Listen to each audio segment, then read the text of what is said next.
Ministry of Wrestling podcast. Do you know what I think about the Ministry of Wrestling podcast? It's my favorite podcast that I'm yet to listen to. Right now, I will listen to it. That's the deal, right? So right now, if you're looking at my bald head and you're not listening to the Ministry of Wrestling podcast, I'm ashamed of you. I'm disappointed in you. You've made me sad. And the only way you can sort this out is by listening to the Ministry of Wrestling podcast. Do it now and subscribe. And do other things with the thing. All right, thank you. Top man.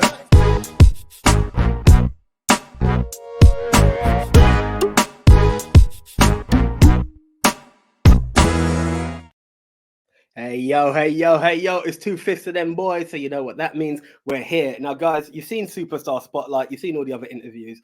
What is about to go down is a podcast Forbidden Door. We have opened the Wrestleverse. It's all going down. Look, there's excitement in stuff. I've spoken to a lot of people on Instagram and what have you, Twitter and a lot, and I'm not knocking any of them. What is about to go down is absolutely big. So before we kick it off, I am the one AJ Anthony Jordan. As always, I'm BigTone in the zone. Okay, guys, right. Now, I'm just going to bring it up. Before anything, you saw that if you've seen the CJ Carter interview, you'll recognize who these guys are.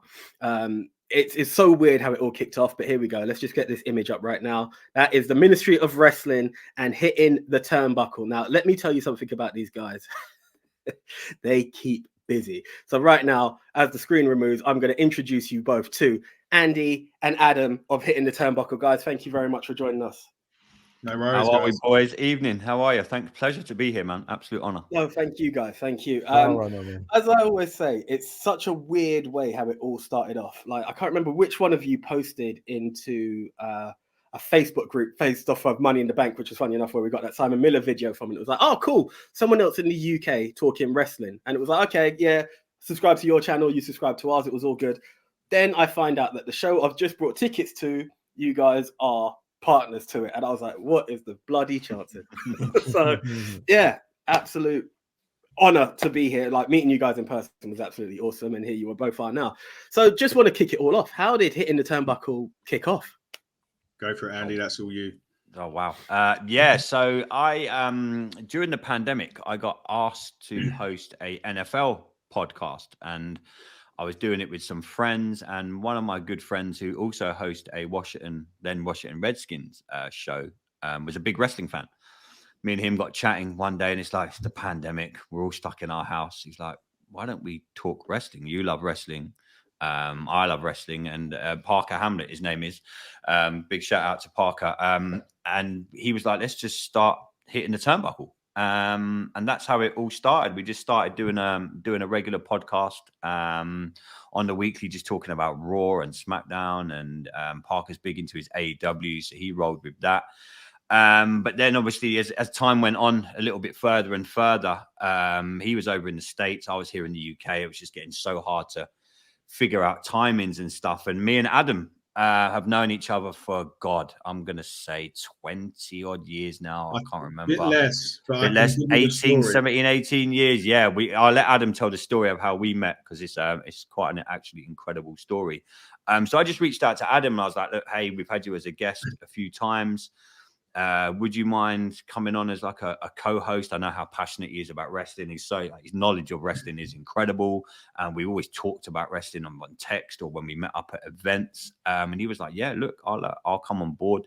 So then the pod's just gone, and like the YouTube channel has just gone from strength to strength. I mean, what Adam's contributed to our channel is nothing short of incredible. So we were just two dudes just talking wrestling like you guys do. Like, you talk Raw, we talk SmackDown, we talk AEW, TNA, whatever it is. Like, we've got myself, we've got Dave, we've got Adam, we've got Parker when he can do it. You know, we've got Fiona who covers NWA with us. We've got Rachel who does our Instagram. It's gone places where not even I think me and Adam could envisioned it. We sat down, our very first interview, we got to sit down with Vince Russo, who's someone who basically wrote our childhood. And me and Adam I remember sitting there just looking at the screen thinking, if I could go back and tell like 16-year-old Andy that I'm sitting down talking to the guy that got me to look at a lot of tits and ass on most Monday nights, I'd be like, this is incredible. I was just like, me and Adam were just like, we spent an hour with Vince Russo and we could have spent 2 or 3. And ever since then, we've sat down with so many of our heroes and people that we look up to in the business. And, you know, me and Adam still sit down and we talk Raw and SmackDown and we try and review shows. And we've got involved in British wrestling, which is incredible. So, yeah, the podcast and the YouTube channel has just gone from strength to strength. And, you know, Adam's played a huge part in that since he's come on board and helped me with just an idea that I had during the pandemic of like, look, let's just talk some wrestling and, you know, let's just turn it into what my NFL show already was, but do it for another passion of mine, which is professional wrestling. And here I am now, and me and Adam are getting to do this with you guys. And we've got to meet people like yourselves and Ignite and, you know, APEC. We've got our own championships, which I'm sure we're going to get onto. But yeah, it's been a crazy 18 months, shall we say. Yeah. How did you guys come up with the name? So I was sitting at home one day and me and my friend were just toying ideas backwards and forwards. And I was just like, I went on Google and like, you know, you search, just make sure there's no other like loads of names and stuff. And yeah, I just hitting the turnbuckle just come to me, you know. And so I got one of my friends to design it. So I messaged him. I was like, hey, you've done quite a few NFL things for me. Do you mind designing me a logo? And he's like, you're doing it. He's a big wrestling fan as well. And he's like, no, sure. So he designed the Hitting the Turnbuckle logo. And then we've adapted it a little bit since Adam's come on board, and we've changed a few things, and like the intro to the show, and we've got the YouTube show. It was just, yeah, literally me just sitting there one day, just doodling ideas down, and Hitting the Turnbuckle was born. And my God, it's taken us places not even me and Adam could have dreamed of. Do you know, I love it as well, because you're one of the few people, Andy, who will actually give Russo the credit that I think he deserves. I think there's a lot of haters out there. Like they'll always say that he ruined the beers, he done this, he stole from Bischoff, he stole from the others, and I'm not knocking those others. I remember, again, going back to those ages you're talking, buying the old WWF magazine and reading his articles, and I'm like, I really like this guy, and I'm an attitude guy. I've said it to CJ, I've said it to Jackson. I don't know if I've actually said it on. No, I have actually said it on podcast. Nick hates me for it. I've always said my blood type is WWF. Do you know what I mean? So 100%. 100%. Yeah, he doesn't get the credit he deserves. Like you say, when you used to read them magazines, you have to remember when the WWF magazine started. This is long before the internet and stuff. So I used to get that magazine on the monthly basis, and like the first 3 or 4 pages were now like what we call dirt sheets. But Vince Russo was giving us. We were getting an inside look into the business that we all loved before the internet was around. So you're like, oh my God, they're talking about backstage and they're talking about this and like there's kayfabe and things like that. So yeah, he doesn't. I mean, if you go and sit down and actually listen to not just the interview we've done with him, I listen to his podcast on a weekly basis. He doesn't get the credit he fully deserves. Has he probably stretched the odd bit of truth here and there? Name me one person in the wrestling business that hasn't. Thank you. Exactly. Name me one person in the entire wrestling industry who hasn't stretched the truth to get where they got to. And let's be honest, we sit here in January 2024. Vince Russo is still making a living out of professional wrestling. Facts. And he deserves to. And all he does is a podcast and a YouTube channel. That is it. He doesn't do anything else. Yeah. That is, and he's still relevant in 2024. So for all the people that, you know, all the people that badmouth him and say, well, he's this, he's done that. Yeah, he probably has done things in the business that he shouldn't have done. He probably regrets going to TNA. He probably regrets putting himself on TV at WCW. But why did he put himself on TV at WCW? Because the inmates were running the asylum and he thought he could bring a WWF product and try and help WCW. Little did he know, it's an absolute cluster, you know what, and he couldn't do it. So he's made mistakes, but yeah, me and Adam absolutely loved interviewing him. Even to this day, it was our first one. It's still it's up there in my top 3 interviews that me and Adam have done.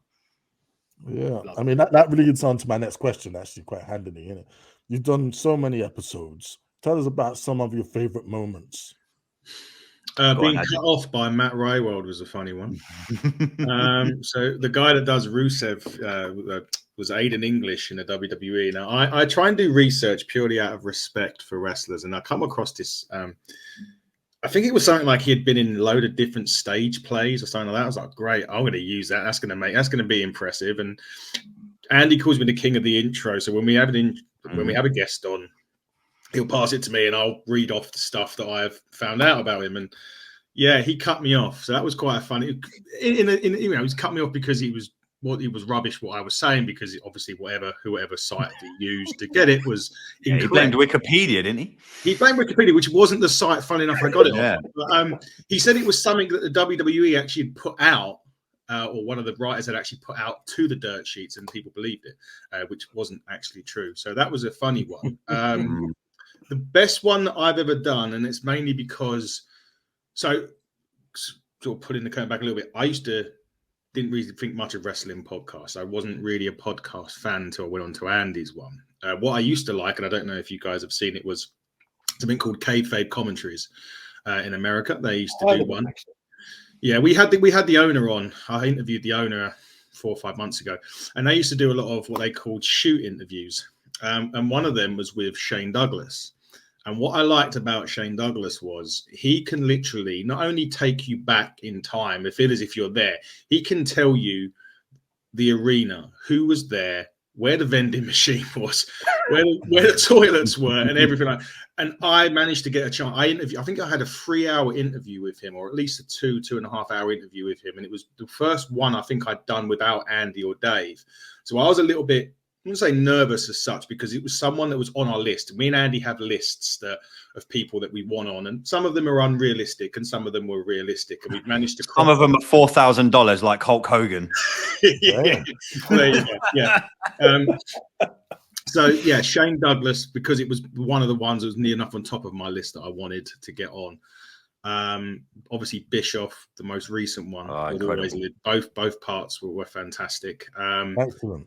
Jake the Snake was a good one. Yeah. To sit that we were talking to Jake the Snake was, me and Adam were like, this is like, me and Adam were just like, he logged off, and me and Adam just looked at each other and were like, we just interviewed Jake the Snake.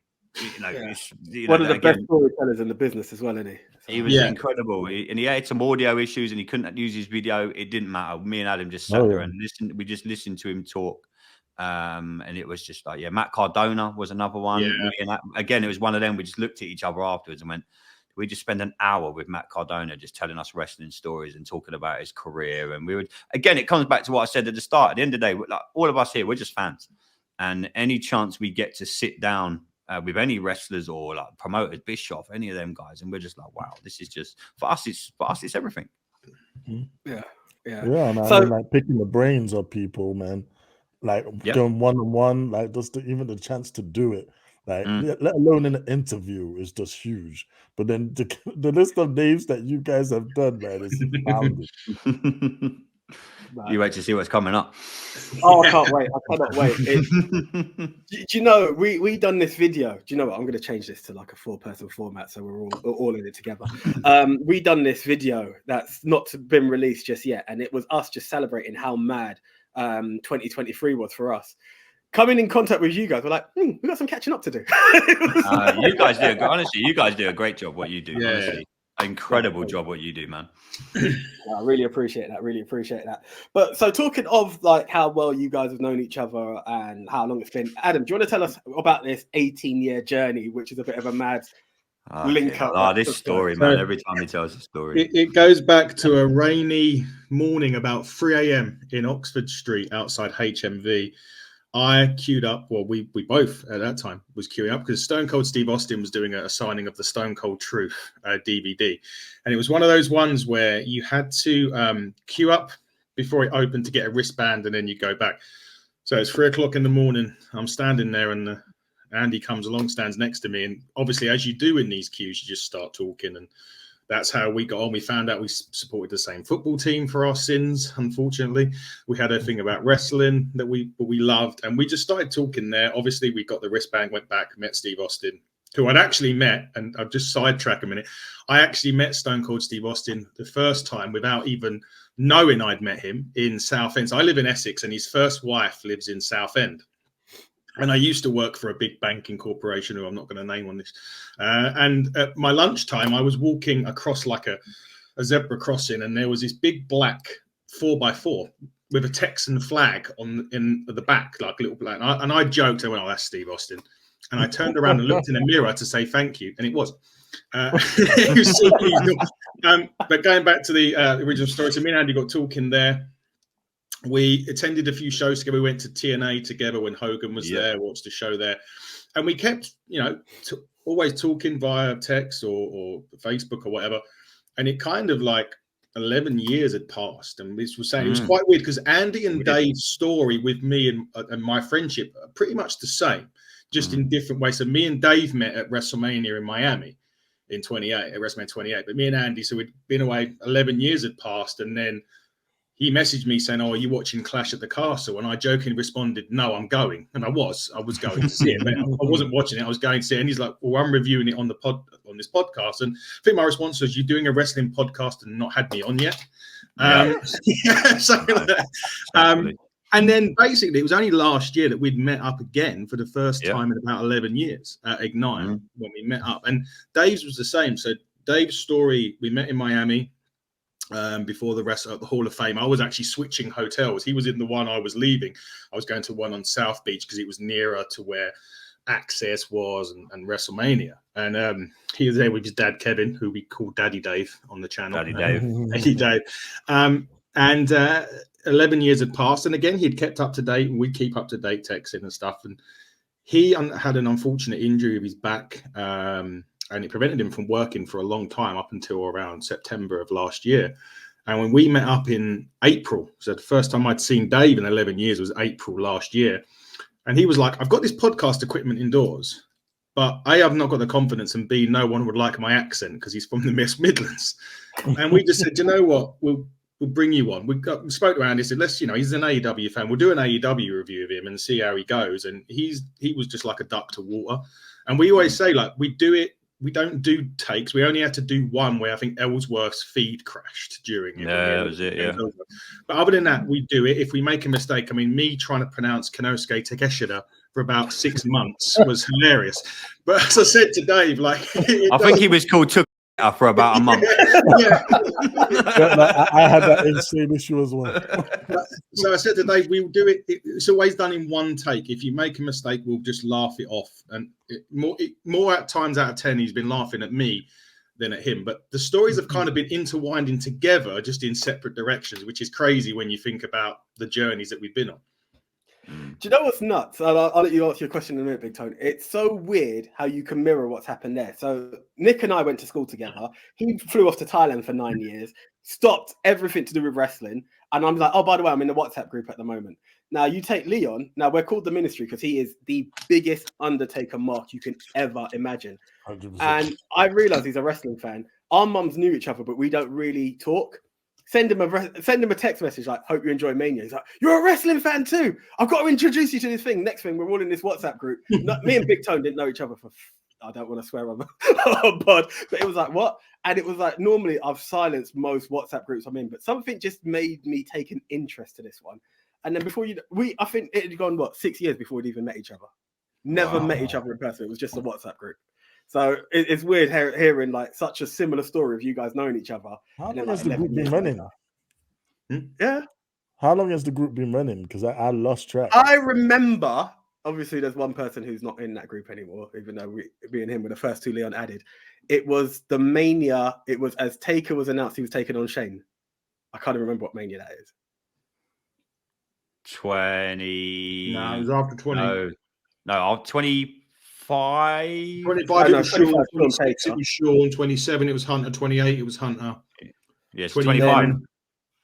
No. First, it was the first. It was in the 30s. Was it late? Was it that late? Shane, did you say Shane as in Shane? Yeah, Shane. Oh, no, Shane. I thought you said Shawn. Sorry, I thought you said Shawn. No, Shane. Shane, sorry. Oh, that was quite late. Yeah, that was what, 5 years ago, 6 years ago, something? Yeah. Something like that, yeah. But that was the first time before that even. I think it's about 29. Anyway, here we go. 2 wrestling podcasts. I want to watch Mania. We know everything about wrestling, but dates and times, forget it. Yeah. But that's when we kicked off. Like we had so many debates, and without even meeting each other. And then like one day we just did it, like started turning up to each other's houses to watch wrestling shows together. Like I started doing a lot of the hosting, some of the pay-per-views, and then just get snacks, drinks, and watch the thing. But like over the last couple of years is when we started to dial it up and start to actually go to live events. And then from there, we've been able to intermingle with the wrestling community. Yeah, it's funny because we started off big. Yeah, like with a couple of us went to WrestleMania. Then we went to Money in the Bank. Yeah, and then we went to All In. Yeah, and then TNA Final Resolution, or was it Hard Justice? Turning Point. Turning Point. Yeah, and then of course, then we tried the the indie like wrestling shows, man. And this is where obviously we got to meet you fine folks. Ignite Wrestling. I went to another one called Russo Wrestling as well. Yeah, and like we rounded off the year with Red Pro. Oh yeah. Red Pro's quality. Just in that short amount of time, we met so many people and like intermingled with the wrestling community and been opened up to a whole different world. Yeah, I mean, have you guys found that? Like, how do you guys connect and like intermingle with the wrestling community? I think since we've doing the English one, that's helped as well, and it adds. You know what I mean? Since we've been doing like a lot of the England shows, like Chris, who's on our channel now, he helps out with our photography, and he's part of the Hitting the Turnbuckle. He introduced me to obviously Ignite first, and I was like, that's how I brought Adam down. And then we've been involved in Apex Wrestling, which, you know, like literally just this weekend gone, had the first ever women's Hitting the Turnbuckle champion crowned this past Saturday. So yeah, since you've been doing that, and you get to see a lot of the UK guys at various different shows. So like Adam could go to a show and he'll send me a picture with like a Luna or Mike or people like that, or I'll be at a show and I'll be like, oh, hi, it's Corey's here, or something like that, you know. So you get to see a lot of the same. It's not just fans you're meeting, you're getting to interact. Like some of these wrestlers are our friends now. Like we text and we have communication with them, and you know, but the actual community, wrestling community, is really, it's incredible, because I know I listen to a lot more UK podcasts than obviously I listen to you. I watch you guys on YouTube. I listen to some that's just audio only, you know what I mean? And all because I've met them at a show, or they're like, oh, Andy, Adam, you guys do the Hitting the Turnbuckle. I can maybe check us out. And we're like, yeah, cool. You know what I mean? And that's how word spreads, and that's how you're going to grow what you do. And the more you can do things like this, like you say, like the Forbidden Door of podcast. I've done this with the NFL shows before, and we've had people on from like rival teams, and that's how you meet. And I was in DC in September, and I'd never had so many people come up to us, and me and the other English guys are there purely because of a podcast. I'm like, oh, Andy, I've seen you do your, and it's the same with the wrestling stuff now. When we go to shows, we get to meet people like you, or me and Adam could be somewhere. We were at Rev Pro, and I was getting a drink, and I come back chatting to Adam. I was like, someone just asked me for a photograph, and he was like, what? He's like, what's he asking you for? And I'm like, I don't know. And it was just really weird and peculiar. But yeah, it's the community I've noticed it's incredible. There's no one's in it for themselves, or it's just, like we've said many times already on this show, we're just wrestling fans. That's all we want to do, is just talk about. And people, it gets, I'll say, poo-pooed on. It'd be a polite way of putting it, when you tell people you're a wrestling fan. 100%. But you know, it's a form of entertainment. It's what we enjoy watching. I always say to people, do you watch? I watch EastEnders. I'm like, that's scripted. Every Denzel Washington movie, that's scripted. You know, so for the community, when you're just with like-minded people like yourselves, you don't have to worry about explaining, why do you like wrestling? You know, it's fake. Well, you know, I don't have to do any of that when I'm with you guys. One thing, it's not fake. Yeah, it hurt. Yeah, Adam's tried it. It hurts like hell. I ran the ropes for like 10 minutes and it killed me. I've tried to explain this to many people, but again, it just falls on deaf ears. It's only people that are truly wrestling fans that are gonna understand, that like the difference between fake and predetermined. There's a lot of realness to it. Like the injuries are real. Getting kicked in the face, I'm sure that's pretty real. There's some things that you can, I guess, like sort of slide by, but then there's some moves you really just gotta take. There's not many people. Like, if you look just basic, what we call basic bumps, if any of us done that, it would hurt like hell. 100%. You know what I mean? You know, these are, like you say, like the WWE said at the start of the shows, they're trained professional athletes. There's not many people in the world that can do what they do. I mean, I'm sure Adam will get onto his story. He tried it for a little bit and was like, nope, I'm just gonna not do this ever again. I remember watching one of Kurt Angle's documentaries when he talked about going from Olympic wrestling into pro wrestling, and the first bump, and he was like, "Nah, forget it, I'm done." Yeah. And that's the thing that cracks me up with all these fans and all these people who aren't fans of wrestling. And what really bugs me, as you said, is the EastEnders and that and the other. They will tell you sequence for sequence of Avengers Endgame, and I'm like, yeah, so Thanos actually came down, he actually snapped half of us away, did he? But me being a wrestling fan's a problem. It's so ridiculous. It's unreal, but here we are. But you know, funny enough, like yourselves, and as BigTone said, we started off with a lot of the US shows. Ignite opened the door to us of what UK wrestling is. I'm not going to lie that even when we went to Rev Pro, stuff like that, it was Will Ospreay. It was like, okay, we know who Ospreay is. Like, let's go catch him before, you know, he flies off to the States for good. But going from like TNA to all of that stuff, going to Ignite was just a door opener, and seeing what talent the UK has in terms of wrestling fans. I just thought it was absolutely in terms of wrestlers. I was blown away. Completely blown away. So like, big up to CJ, I say it all the time, for like opening that door to us. But talking of that, and like you guys have taken it that step further. You've got your partnerships and stuff like that. I don't want to say how they come about because I don't want to like reveal business unless you guys want to go into that. But what does it feel to be, as a wrestling fan, that involved in products where you are sponsoring shows in partnerships with other organizations? How what does that feel like for you guys? It's crazy, you know, because when you're growing up and you think, as Andy said a little while ago, if you could tell a 16-year-old version of yourself that you'll be, you know, Adam had no hair when he was 16, by the way. there really isn't much difference apart from a second chin. Yeah, it is weird because, you know, I still pinch myself to the day. Like when you just sit there and with Ignite, we get there early. We help set the rings up. We help put the chairs out. We do so much stuff, you know, backstage. We're sitting upstairs, and you know, all of a sudden, here comes Charles Crowley with his hat on, and you know, and he's in his zone that he was at Buckle Up, and you see some of the guy like Conor Mills rolling in 10 minutes before the show starts, you know, and stuff like that, and that's just Conor Mills. That's just what he's like. But it's surreal, and I remember I met Conor again in September at Rev Pro, fun enough, at 229, just at the bar, and it was just. He doesn't talk a lot. He's a bit like his character. He rarely talks a lot. But it was weird having that conversation with him. And even Wild Boar, who's a guy that in the ring looks like another Vader. But when he's actually at the bar with his teeth in and his hair sorted, he's just a totally different. He's like a big grizzly bear, but a big friendly bear. And I met up with him again. So we was invited to Slam Masters over in Wales, because we do a partnership with Pro Wrestling Carnage, who has wrestlers that go to wrestle in Slam Masters. And again, we met him up, and Luna was there, and it was like, okay, so Luna, so we know, and straight away beeline for us. So it's really weird. And the one that really still hits hard for me, there's two actually, and they were both when I was unwell, and I've mentioned that in the message to you. So obviously, I had an unfortunate part just before All In where I suffered heart failure, and I just wanted to take a month off the podcast. You could have just taken a month off. Well, I don't believe that, Andy, because what comes next? Heart failure, sat in the hospital.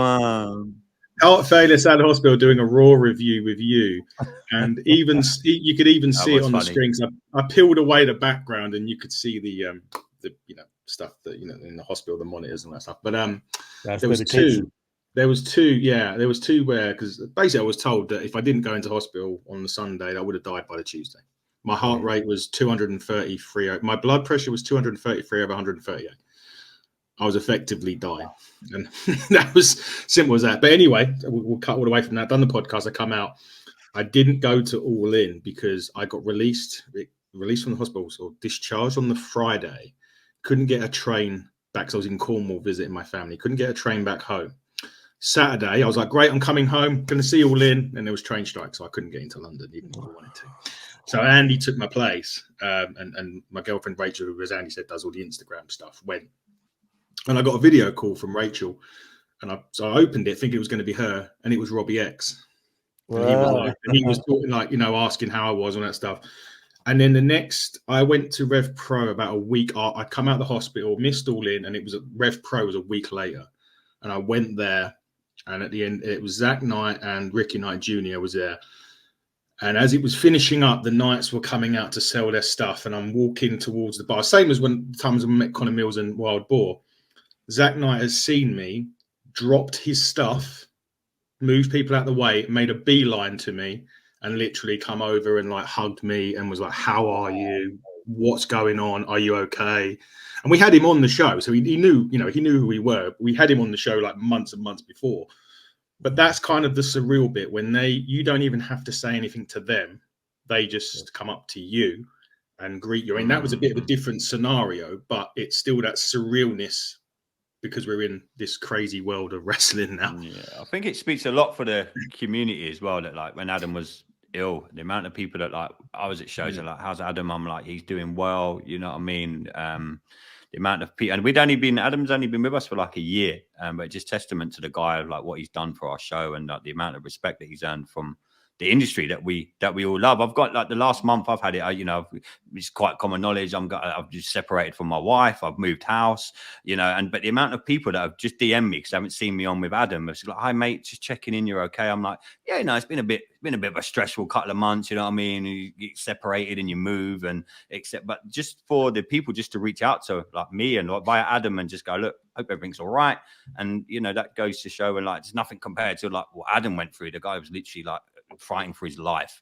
So that just proves like the wrestling community were like I was there when Robbie rang Adam on FaceTime, and it's heartwarming because so many people coming up like just checking on him and seeing how he was. I'm like, he's doing good, man. He like, obviously we were gutted he wasn't there with us, and obviously it's, all joking aside, I always say like he wanted to go into hospital to get out of doing an AEW review or something, but he's actually he's actually all right, but he's alive and well. But yeah, the community, the way they were for that like them like 2 or 3 weeks when Adam was in hospital was quite scary, but the way the community like just reached out and like looked after him, and like especially like Rachel was huge part of our team, and like what she was going through as well in the hospital was incredible. You know what I mean? I was speaking to her daily, just checking up on Adam and making sure he's all right. But the wrestling community, like everyone at Ignite, everyone that knew us, were just like reaching out saying, "Look, I hope he's okay." You know what I mean? And it just proves like this kind of thing that we do goes beyond quote unquote wrestling, if that makes sense, to what we watch on TV. And we've learned that we've had a hard way of learning it, but it's been really heartwarming. I couldn't agree more. It's really weird because when we went to Money in the Bank, and it's not bragging when I say this, the only ticket I was able to get was for a connection of mine who does like VIP boxes and that.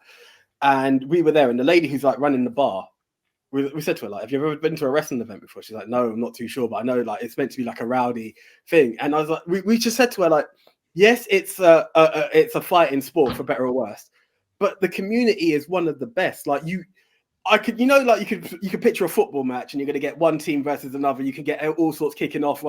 There's one idiot who's going to do that. It's very rare that someone's going to want to start throwing hands with you because you threw up a 1 over going for Cody Rhodes. Do you know what I mean? It's just the fact that everyone's just there for a good time and just really appreciates it. And every wrestling show I've been to, that's been the atmosphere. It's just unison. You could cheer one way, you could cheer another. Going back to Clash, we were like one of 10 people cheering for Roman Reigns that day. Like it was a sin. I know we love Drew to the hills, but that's who we were. And we were the biggest heels that night. If you think we were bad at Ignite, don't get me and Adam starting on Roman Reigns. I never want him to lose, just to peel little people off. I think it'd be if he breaks Hulk Hogan's record. I think it'd be hilarious. I've called it in our WhatsApp. That's going to happen. It's going to happen. With Seth being injured, I want him to take the belt. I want it to really just wind everyone up. Twitter would melt down. Yeah. Funny you should say about people like you sort of mentioned about how you can cheer for one and boo for the other. Story. I went to WrestleMania 21. It was my first holiday away. Like the first holiday I didn't have with my family. I went with like 6 guys. We all went out there. First ever. It was one of like the first wrestling pay-per-views I'd been to since like SummerSlam 92.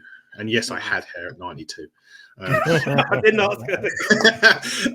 And funny enough, I bought the Bulldog dreadlock thing that you could get in 92. I didn't have dreadlocks. It was one of those hair things you could buy. I went out to LA, and for a laugh, we always used to cheer the heels. So we were like JBL, we're JBL chanting all night. And there was this guy above us, a group of about 6 people, and they were like big, burly American guys. And as the show finished, we were walking out the exit, and they went, "You guys out there!" And we're like, "Oh shit!" We got outside, and there's this restroom, and all these 6 guys come over, and they just threw us a load of beer And they were like, that is what it's all about. And we just like toasted WrestleMania. And that was, you know, that was it. But it was you're thinking like, and where we were staying in LA, if you've ever played GTA, it's just like that. This is what the other two told us, because they went to 39 and they were like, yeah, whatever you've seen on GTA, like that's it. That's it. I went to Monday Night Raw in Miami. And it was like being in GTA. It was the night when Austin stunned two people. He stunned Shane and Vince together at once when it went. But yeah, we come out of the arena and I was like, oh my God, where are we? This is absolutely terrifying. But yeah, it was it's definitely an experience watching wrestling in America. I'll say that. Yeah. I was there when Lesnar come back in Miami after WrestleMania. Oh, wow. Jeez, wept. That was the biggest pop I've ever heard. Without doubt, that was the Cena at Money in the Bank's up there for me for pops. That was Cena at Money in the Bank was huge. Yeah, we went crazy. I think there's a video. I was booing him. Everyone hated where I was sitting because I was like, boo. We popped hard. The first wrestling show I ever went to, that was the night Edge, Triple H, and Cena took on the Spirit Squad. And I remember they were rolling the package video, and this is the one time I've hated a wrestling fan in my life. Eddie Guerrero's picture comes up, and everyone's going, Eddie, Eddie. And it's like 9-10-year-old kid is booing. I was like, if you were any older. That's the one time a wrestling fan has really pushed it with me. But yeah. Love those moments. Sorry, BigTone, over to you, bro. All right. No, lots of special moments, like, and obviously more special moments from the podcast, yeah. But like, what are some of the lessons like you've had to learn? What are some of the challenges you faced? You know, running the podcast, also like trying to like elevate it further into the actual industry, working with Ignite and others. What are some of the challenges you faced? I think from the podcast is just be very careful. Like you want to do the most, you want to do so much, but you just limit it. Try. Sometimes less is more, and it's silly for me to just reeled off 4 podcasts today, for example. But you know, less is more.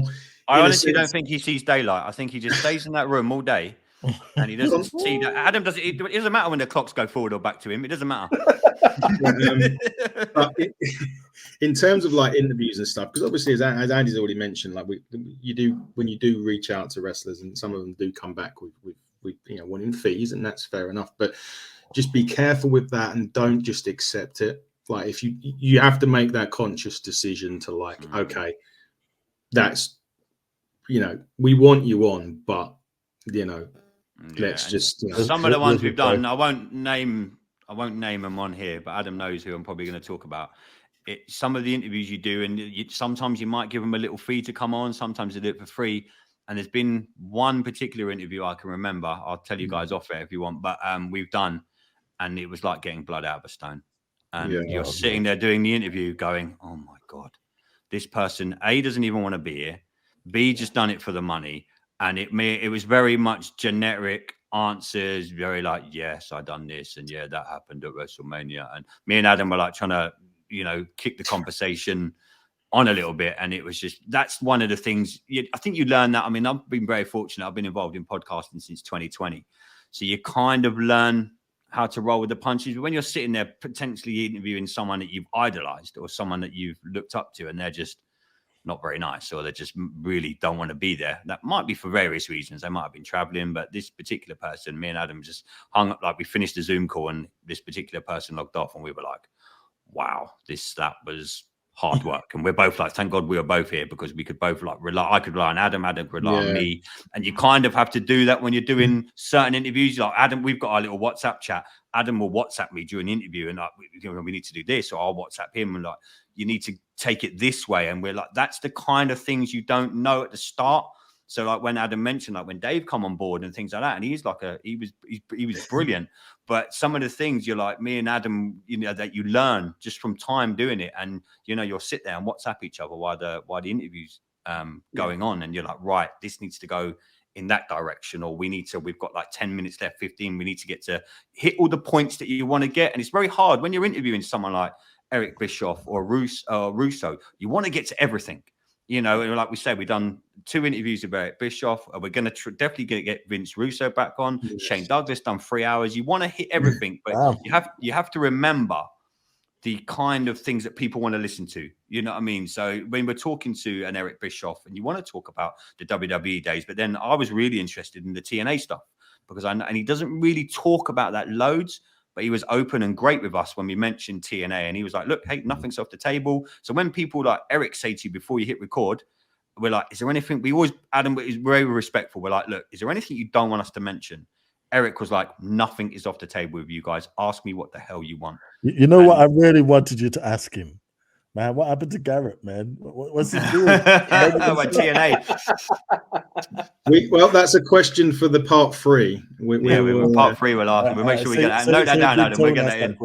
We'll get that. The funny thing is you touch on what Andy was saying. When you asked that question about whether they don't want to talk, I think only 2 people have ever said.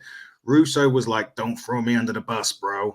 And the only other one was a woman that come on, Melina, and she said, "Don't ask me to show my tits or something like that." And we're like, "This is like that scribbled off page 1." But he was just like, "Hang on, like." Yeah, we were just like, this is like a wrestling. What? And she was like, yeah, people have asked her to do that sort of stuff. Oh, really? Oh my god, yeah. Crazy. I mean, Vince McMahon has recently been revealed to have done certain stuff in the world of wrestling. Maybe there's going to be a brand. Isn't there a Netflix documentary coming out about him? Yeah, there's meant to be one. There's meant to be. If that actually comes out, that's going to be wow. There's going to be lawsuits everywhere, mate. Honestly, surviving Vinnie Mac. No chance in hell. In terms of working with promotions, it's always like, again, I think the men's turnbuckle title, and I've said this a couple of times, I've even said it to CJ himself, I think it's cursed. Because every time that we've had the turnbuckle championship or we've had a match, we've had to rebook it. Yeah. Mike got crowned the champion. He was meant to take on Chris Ridgway. He couldn't get a driver for, he lived up in Liverpool, I think. We couldn't even drive up there to go and get him if we wanted to. So we had to do that. Will Cruz come in, and that was just I was really concerned. If you listen to the thing we've done with CJ, I was massively worried because Will Cruz isn't a small guy, and we wanted to put Ridgway with Mike because of the technical. Ridgway's a really good technical wrestler. We wanted to give Mike a different kind of match to what because he's normally really sort of, what Mike's like. He's always like, Mike's Mike. And no matter what way you look at it, whether you see him on a wrestling show, you see him out, that's what you get. And so we wanted to give him a different kind of match, and Ridgway fit that bill. And then Will Cruz come in, and I was sort of there, and I was like, oh my God, this could go really horribly wrong very, very quickly. But to the credit of Will, they put on a banger match. They moved the ring at one point during that. Yeah, we saw that. At that point. And even this one, we had Doris booked for the show coming up in a couple of weeks. Doris got bookings in America, and it was like, and then they said, and then Eddie Dennis come along, and we're like, And Chris messaged me Eddie Dennis, and I just went, yeah, just that's it. But again, it's a different. Trying to get wrestlers to take on different types of matches to make them different is what we want to do with the title as well. But the other thing you've got to look at is the politics. And it's like, we wanted to book this guy, and they were like, well, you can't book this guy to take on your champion because he can't come here and lose. And you're like, okay. Or you can have him, but he needs to be in a triple threat, and he can't take the pin, so the other guy has to take. And you're like, okay. So you got to work. That's the other side of it, that you working with a promotion, you kind of understand, and it is understandable the reasons why, but it's just things that you don't think about before you go ahead and do these sorts of things. But I suppose that gives you a unique insight, then, doesn't it? Really, into a side of the business you never really seen or would have thought about until you're actually doing it. So, what happens? Are you sitting in the rooms with promoters, going over these things? So we generally what happens is we got a WhatsApp, myself, like Andy, Chris, and that are in the WhatsApp group, and we just names get thrown around. And we say, right, who do you want next? We know, as in we know when that title is going from Mike. We know when it is. We know the date. We know who. You're not going to know who, and you're not going to know when. But we know. So we're already up to that point. So we know, and I also know his opponents up until Z point. it's just a case of, trying to figure out, what can put the best match on for that championship, because we want the titles to mean that. The same with the women's title at Apex that we just crowned at the weekend. We don't just want a Luna to be fighting anybody. We want them to be different. We want them to make that match needs to have, when everybody knows that title's on the line, they need to know it means something. And that's the big thing that me and Andy both said with titles. We hate when you watched, the title that was it the TNT or one of the titles in AEW that changed about 17 times in about 3 months. It was like, I have got about 50 titles, to be fair. All very closely linked in names. I'm thank God Nick's not here, who'd kill us. But it was like, when our titles are on the line, we want it to make that big fight atmosphere, but we also want to make it different for each and every opponent. So it's, as I said, the Ridgeway one. So someone that's coming in later down the line for our champion, whoever that will be later down the line, will be the technical match that we wanted with Ridgeway. We're going to have it just later on. And it's just making those titles prestigious and making people say, when those changes happen, to be big. I mean, look, it's one of those things, and I'm going to throw them both up in a minute, because we talk about being affiliated to wrestling. Now, I don't know if you guys have ever caught a chance to watch it, and I know they're long. We've got a prediction show where we're all taking on each other. And one of our biggest goals and dreams was to have the Ministry of Wrestling title.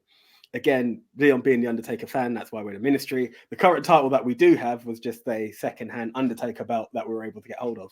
But I'm going to just throw these up right now. Right, there we are. The newly crowned women's Hitting the Turnbuckle title and the current Hitting the Turnbuckle title, which we've seen exclusive to Ignite, owned by Smashing Mike. And just one more while we're at it, because we've got to show off the Ministry. Also held by Den the Tech for 2 minutes. But he could be the one. He could be the one taking the title off Mike. Why not? There we are, guys. We should have been tuned into this interview. But being wrestling fans, having seen the WCW title, the TNA titles, the WWE titles, and all of these other titles, what does it feel as a wrestling fan to know that there are two, not even one, there are two titles out there with your name on it? Yeah, I just smiled when you put the pictures up. Yeah, mate, it's absolutely like we said at the start of the show. If you could have predicted when me and Adam we just first met in Oxford Street, and we just back then just talked Monday Night Raw, so there was no SmackDown, and you fast forward to January 2024, and this weekend just gone, we've crowned the first ever women's Apex Hitting the Turnbuckle champion. We've got the men's title at Ignite. If you had said to me all them things, buckle up last year, me and Adam were standing backstage and we got to live out a lifelong dream of ours. And, it wasn't at a WrestleMania, but for me, it was just as good. We got to walk down a ring. We got to walk down the ramp, climb in the ring. We got on a microphone. We spoke to a crowd at a wrestling event, kind of cut a little promo about what's coming up for us. Thanked everyone for coming. So that for us was bucket list. And when you throw in the Hitting the Turnbuckle championships now, and we're probably not done with titles yet. I'm not going to give too much away, but there's something that me and Adam are working on that we're not done yet with titles. So it's something that we're so proud of. And I say this 1,000 times, like since Adam's come on the show, and I say this every time I see him, he's brought so much to our show. He's especially like when I've been away for the last month, 2 months to keep it going the way it has been done. So when you see our titles, I'm the same as Adam. When you put them up on the screen there, it just fills you with pride, because yes, it's our hobby, but we're just trying to take it a little bit further. That if you look around, and this is nothing against anyone that does what we do, no other shows have had their own title. Like you say, you guys are now looking into doing it. I've had people message me on Twitter going, "Oh, Andy, that's a really cool idea. We wouldn't mind doing something like that." I'm like, man, go for it. Get to your local promotion and say, hey, look, this is who we are. Can we put a title in? As long as you're prepared to pay for the matches and everything that goes with it. It's not just here's a title and do it. Yeah. Like Adam says, you've got to book these matches. You've got to have like that. Me and Adam talk about it all the time. You've got to have that story arc. You need to know where you're going and what you want your title to be. Just so proud. I mean, I'm going to order a couple of replica belts myself just so I've got them at home. Just because, in 20, 30 years' time, and my girls are growing up, I can say, look, me and Adam will still know each other then, I'm sure. But it's like, this is what me and Adam did. And all the guys and girls at the podcast, this is kind of, here's some photos. And it might not mean much to a lot of people because it's not WWE and it's not that other little, what's they called, AW, not them. It's not them, but it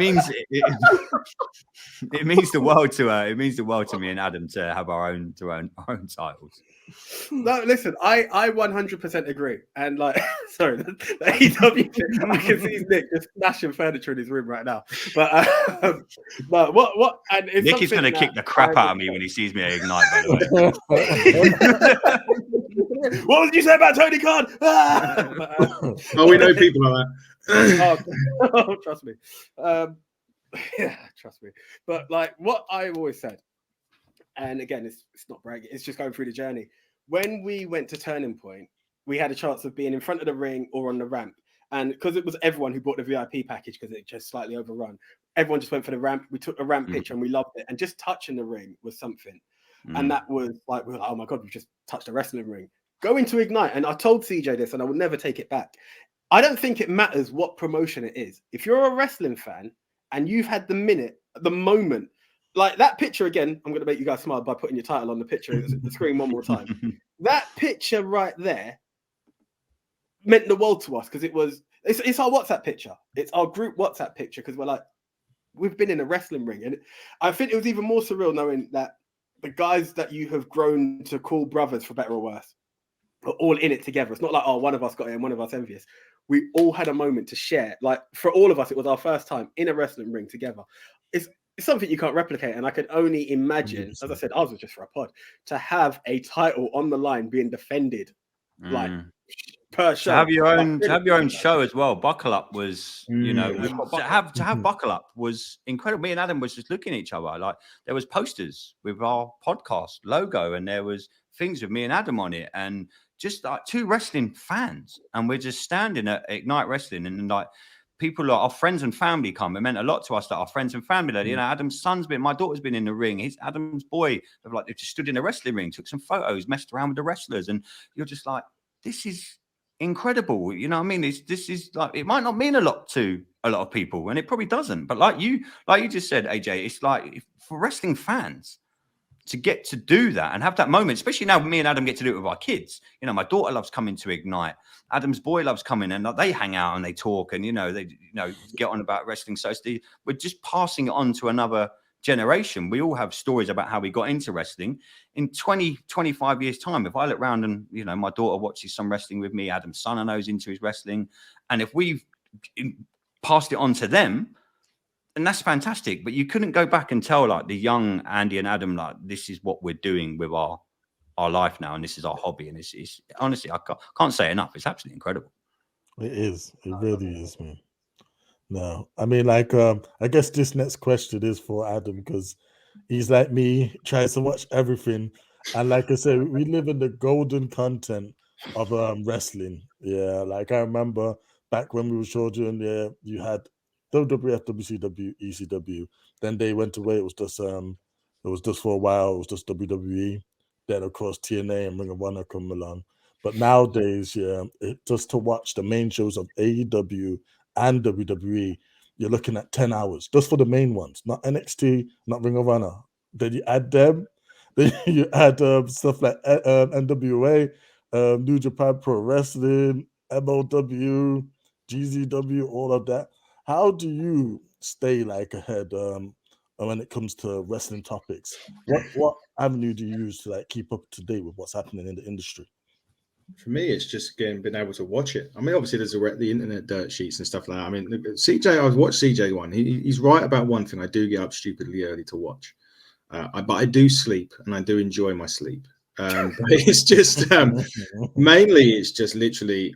I know when they are, and I can place it because sometimes, like, for example, Raw's on tonight. So I'll be getting up at about 4 a.m. I'll be shouting. Generally when it finishes, I'll be waking up anyway. I've got to get up. I mean, I do work for a living, yes. That's another a myth that I do. And I'm traveling into London tomorrow. So I'll get up about 4 o'clock when Raw's finishing. I'll shower. I'll watch the first hour and a half before I leave. And then I watch the rest on my way to work, and then the last hour on my way to lunch. So I kind of place out when I watch these things. So with NWA, the beauty with that is it's on YouTube. Well, it used to be. Well, now we've got to wait and see. It used to be on YouTube on a Tuesday at 11:05 of a nighttime. So I would just be in bed, notebook in one hand, maybe my phone in the other. Oh, thank God you said notebook. And so feeling the power in a different way, were we there, Adam? Yeah, that's it. You know, well, it's called power for a reason. You see, and then like different meaning to dirt sheets as well there. But so it was like and then AEW's on a Wednesday night, so Thursday morning again, same ritual as really Tuesday. I get up, shower, watch it on my way in. It's just trying to find places, and then Sunday's like a big day. If you had like a Sunday like we had a couple of weeks ago, where you had pay-per-view, show, like this weekend, for example, we've got Collision and the Royal Rumble. We've got to watch that. So I'll be again the Royal Rumble. I'm tempted to watch it live. I don't know. I love that one. That's my favorite pay-per-view of the year. So I'm watching it live. Yeah, I'll be watching it. Yeah, if my health was better, me and Andy would be flying out to watch that show. And unfortunately, I can't do that in a minute.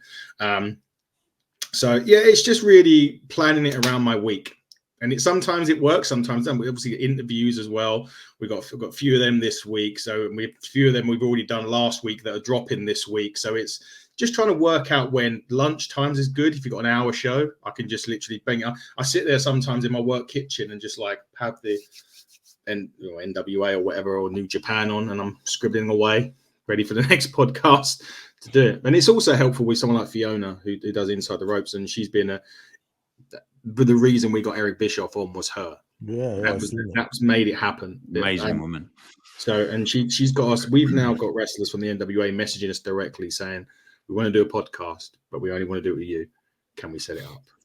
Yeah. Wow. But anyway, to answer your question, it's just strategically placing it along with my week, and obviously with my son as well. So Saturdays is like a nothing day. I don't do anything. The Saturdays is with my son. He dictates what we do, and then other than that, it's placing it out. I have to admit, like, one of the things that I respect like so much, and again going back to it, and it's just further on to what BigTone said, like I just need to highlight this because you sent it to me in a message there, Adam. There is dedication, and then there is dedication. Now, I know, Andy, you said he tried to avoid doing an AEW review, but for someone to be in hospital and 3 days later recording a pod, and like we discussed wrestling. As I said, for me, you've got Den who doesn't watch wrestling. I'll pay attention through the socials, and then the others, it levels up. And then you got BigTone and Leon, who I just don't know. But to literally watch all of these shows, when I first came across you guys and just seeing Raw review, SmackDown review, NXT review, this review, I'm like, you know what? Maximum credit to you. So yes, the myth of you sleeping is one that I can understand why people don't believe it happened, because to watch it is long enough, but then to go on to then record it, even to catch other pods, it's only when like this week, hands up, put my hand, like I've got a week off, and that's what I'm going to catch as many people as I can and catch up on pods, and just listening to like the detail you're giving for your matches is when I'm like, he's actually watching this. It's not just a case of just reading it and be like, oh, check it out. You could be like, that was a match. This was this, this was that. No, credit to you guys, man. Love it. It is about that. I mean, that's why you can tell if people are just reading a script or reading off the internet. It's about moments in matches, and wrestling is moments in matches for me. And it's like picking out those. I mean, Dave to do when he watches AEW and we do AEW. That guy could literally, he'll say something during AEW, a match in AEW, and I'll be like, I totally didn't realize that had happened. He's like that, and he's like that with WWE. He'll pick a point in a match and he will say, and this was the turning point, or this is it. And I think to do a podcast, you have to be able to sit there and watch it, because otherwise, even when you're trying to review if you've read it, reviewing it back is not going to matter. But if you've got something there that you can, for a particular moment, like I think this week on Rampage or last week on Rampage, like Darby Allin done the spot off the ladder through the chairs again, and it was just like they took you back to their match 6 months or 8 months ago, and it was like working out. And Dave does the same thing, and it's just, if you don't look at it or you don't watch it, you can't review it with that and go back to those moments. And it is all about those moments. And we're going to be a lot of them on Saturday when the Royal Rumble was on. And I'll probably have to rewind it a little bit and go back, because there's going to be a lot of them on Saturday. There's probably going to be surprises. There's probably going to be, there's going to be those moments in the ring where, if you've listened to the podcast, I said that Punk's going to have like a late number, and he'll probably be like tonight he's going face to face with Cody. So you can imagine them two being the number two. But then you throw the surprise of maybe Gunther being in there and Lesnar coming out and having them two go face to face. Those are the type of moments. The Rock. The Rock even could, that can happen at the end of the Fatal 4-Way. And obviously you remember those moments because those were the big ones. But sometimes it's those tiny little bits that happen in a match that people sometimes forget. And they'll be like, yeah, okay, now I've got to go and watch it back because these guys have just said that's happened and I need to go and see it. But you have to watch it to be able to review it. No, 100%. So talking of like going back historically and your love there, Andy, of what WWF and Adam, I can see you divulge in all areas. Going back, what is your earliest wrestling memories? Who was your first idol, first wrestling match you recall? I went to the battle at the Royal Albert Hall in 1985. I think my mum and dad took me to that Hogan one. Was it 85, 86, somewhere like that. I remember being 5 or 6 years old. Vaguely remember it, like little patches of it. And then obviously SummerSlam 92, I was row 7 on the aisle. I got to Bret Hart come down, got to slap his hand, Bulldog. There's a VHS, and if you really like try and zoom in, you can see me and my cousin and my auntie and my mum. So SummerSlam 92 obviously was my first big event that I really remember going to. Like I said, I went 85, 86, somewhere around there at the Royal Albert Hall. But obviously, like any kid growing up in the 80s and 90s, it was all about Hogan and Warrior and Randy Savage, and then The Undertaker coming on the scene at Survivor Series in 1990. I was just hooked from like day one. I absolutely loved it. And obviously the coverage wasn't what it was now. I mean, if you went back and told people in like the 90s and like the late 80s how we could watch wrestling now, they would have looked to you like you've got two heads, because it's crazy. Because you can literally watch any wrestling promotion in the world. But back when we were all growing up, we had Monday Night Raw on a Friday. It was on after Johnny Bravo, like me and Adam have said in a few interviews we've done. And then, you had WCW on, at the same time. So we had the Friday Night Wars growing up. We had to flip between Raw and WCW.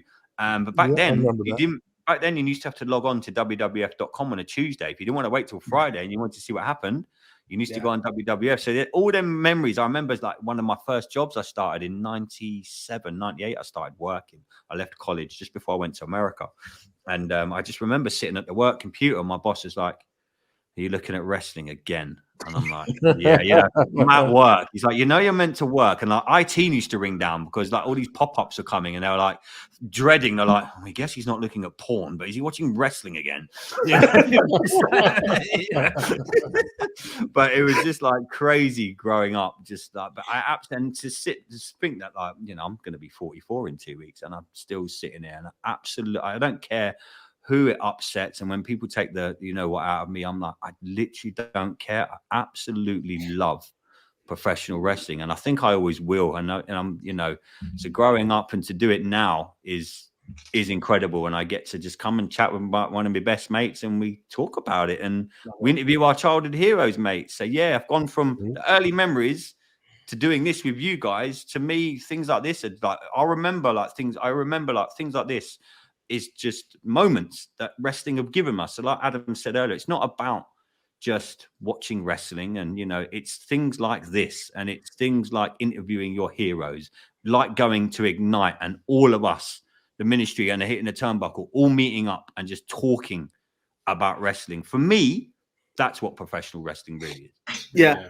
No, my early memories of it, and going back, was when, if you remember, when Jake the Snake Big Macho Man's arm. I remember that. Yeah, the Warrior got thrown in the snake pit with the Undertaker and Jake Roberts and the Texas Tornado and Mr. But I used to be a big fan. There was Hogan's and the Warriors and people like that, yes, but I used to be like a big fan of Kurt Hennig. I appreciate him too late, I'd say. Like, one of the greatest ever. Yeah. One guy that I was always going to be on the list that we obviously can't because he's no longer here. Would love to have had on was Roddy Piper. I mean, just because that guy could be amazing. And I think also just sort of touching on when wrestlers pass away, and people say, "Well, why are you sad?" And it's just like, well, yeah, we don't know them, but we do. It's like Eddie was a prime. I met Eddie Guerrero 6 months before he passed away, and it was like it was in LA. It was WrestleMania 21. It was in LA. And I tell the story because it was such a great story. We got there, so we landed. We had a 13-hour flight. We flew via Germany into LA. We landed. It was like 11 a.m. We dropped our bags in the hotel. Went to Denny's. We had a connecting Denny's onto our hotel. Oh, cool. And was looking through WWE, and it's like, oh, Eddie's are going at Toys R Us at 4:00 over. It was about 10-minute cab journey. So it was like, okay, cool. We'll have this lunch. We go up.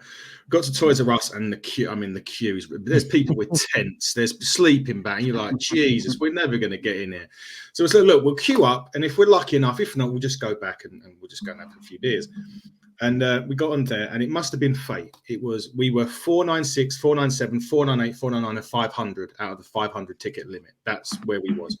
Great. So we got there. We're like, yep, buzzing. Eddie Guerrero. He comes in, police escort brings him in. He's signing, and we're looking at the time, and it's like, we've only got 15 minutes left, and we're not even in the door yet, and all of this stuff. And we get into the door, and you literally go in the door, go around the corner, and there's Eddie. And they said, we've got to ask him because he's already behind if he doesn't mind finishing you off. And we're like, oh no, we're this close. It's the first time we've ever gone to America to see it. And she walks over to the table and she goes, you've got about another 20 guys, Eddie. Are you okay? He gets up on the table. He does his little shoulder. He goes, we got all night, SA. And and then obviously, as I said, 6 months later, he passes away. But you do have that.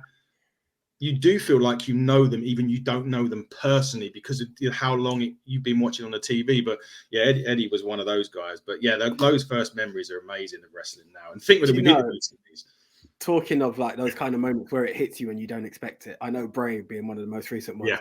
I always remember Owen Hart. I remember being at school in the canteen and we heard my friends, there were people who knew that I was deep into wrestling but didn't know what's going on. They go, a wrestler died last night. And I was like going through my head. And at the time, I'm young and dumb. I'm like, they went too far in one of these hardcore matches. What are they doing? Oh my God, it was too crazy.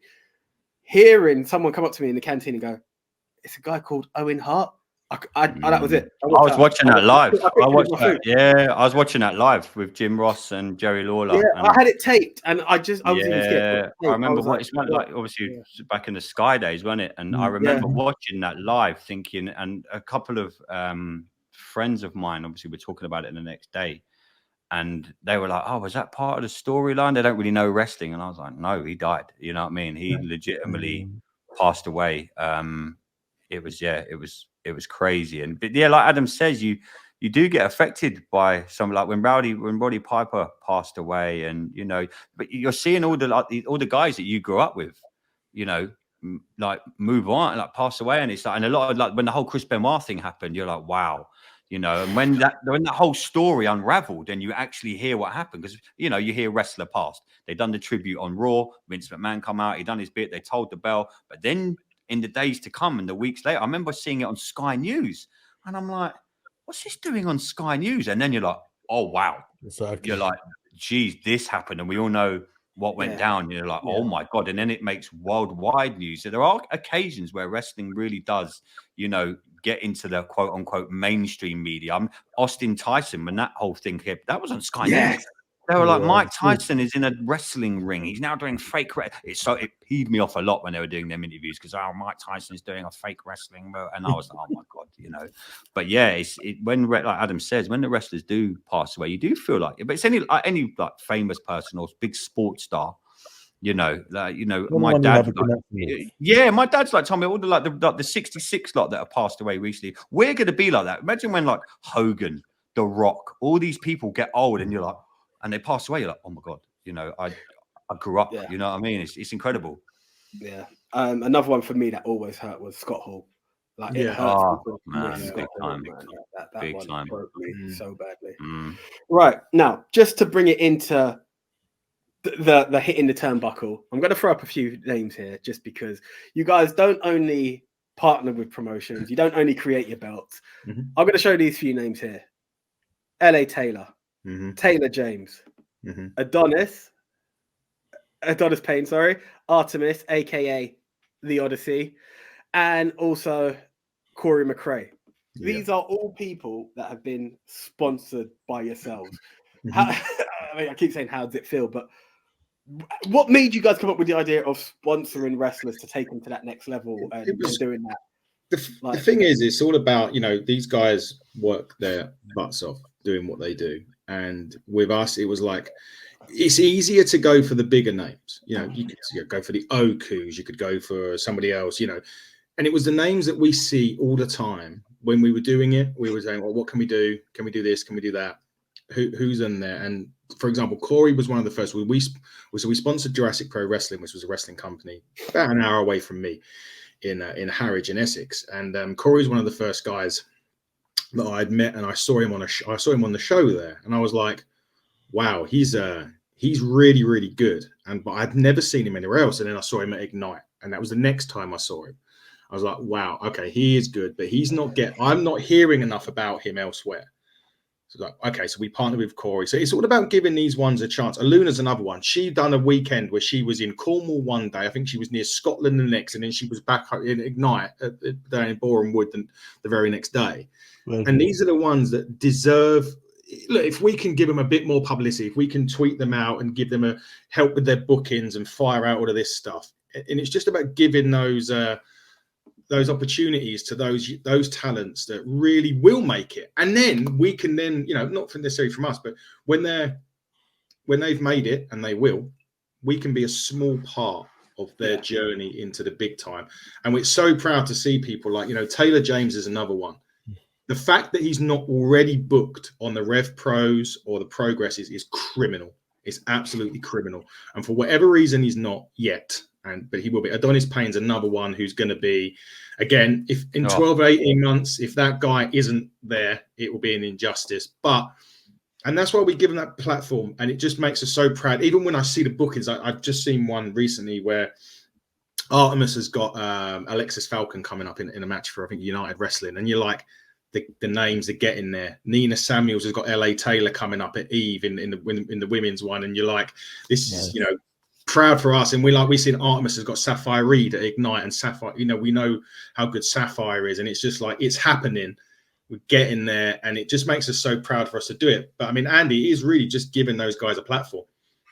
Yeah, it's literally like what Adam says. It's just giving them the chance. And like, again, if we can, in 18 months to whatever, how long it takes, some of these guys like Taylor James, like Adam says, if that guy does not go to the moon and back with his wrestling talent, it's going to be a complete travesty, because he is absolutely incredible. As if pretty much all the people that we sponsored, Aluna just getting the women's title at the weekend, she hasn't been wrestling that long. And from when I very first saw her, and I said this to her, when I saw her a couple of months back, just before I took my little break, I saw her at Apex, and I was chatting to her at one of the shows, and I said to her, I'm so proud to just call you a friend and see how far you've come, because from where I very first saw her to where she's now, that again, she's another one that in another 18 months time, who knows where she could be, because the effort. I mean, I saw when I first met her, I think it was one of the first times, she was at Ignite with us on the Sunday in Bournemouth. The very next day she wrestled in Glasgow. Wow. That just tells you everything you need to know about the commitment that they've got to this industry. And that was on a Monday. She went up to Glasgow. Aluna works. A lot of these, they all got most of them, 99% of them have got full-time jobs. So when you see them on a show in Cardiff on a Wednesday, and you see them in East London on a Thursday, and then you see them in Bristol on a Friday, don't get me wrong, I get the travel that the quote-unquote professional wrestlers do, the ones that are getting paid a lot of money to do it. But the guys like that we've sponsored, and if we can just give them a little helping hand, again, like this is Adam's coming to this big time when he's joined the channel. If we can take a little tiny percentage of that burden away, we haven't got to worry about this, maybe this wrestling gear because they're hitting the turnbuckle, sponsor us, or just something that might not mean a lot to a lot of people. But if you can save them buying a pair of wrestling shorts or a pair of wrestling boots, I can put £60 in my car to get to Bristol. And that's not going to mean a lot to a lot of people, but to these guys, that means absolutely everything. Because if they're doing that, they can go to the show. They're not getting paid fortunes. This isn't the WWE or or TNA or anything like that. It's this is they're doing it mainly for the love of the industry, and that's like Adam says. If we can just help them a tiny little bit, and it's so when we when we go to Ignite, and you guys obviously you're going to be there in February with us, and just getting there early and just hanging out and just chatting to them and calling some of them friends. It means a lot to us. And again, I keep saying it comes back to it's more than a YouTube channel. It's more than a podcast. Just to see these guys getting a little stepping stone. And that's all it is. Like Adam said, it's a stepping stone to hopefully greater things. And some of them, my God, if they're not actual where we call big time. I can't say I've seen everyone that you guys are sponsoring. I'm really looking forward to seeing Artemis. And the reason I say Artemis and LA Taylor's one thing is because I know, like, okay, breaking it all down. Taylor, I saw as part of the Oblivion, and that was one hell of a tag match. Adonis, we were cheering for him from the minute of the breakout tournament all the way to Gene. It was the heelish thing, and we did like we felt bad when we saw what happened, and we know how much goes into booking. But the minute Gene Money won the title, we were just screaming, "Bring the pain, bring the pain!" We wanted him to cash in. The minute we saw him go for it, and I mean, the talent on there, and knowing that he's in a tag team with Artemis is someone I'm looking forward to. LA Taylor, same thing. Not seen her perform, can't wait. And Aluna, there's so many things about Aluna that I could say, like, in a way, like, one of the things is on Ignite's promos, her and Corey have always been on the posters. And that was something I was like, at first I didn't even realize I'm looking at a different poster when I first moved to the area, because I was like, I keep seeing these bloody posters, like, you know, these what they when I realized it was different shows.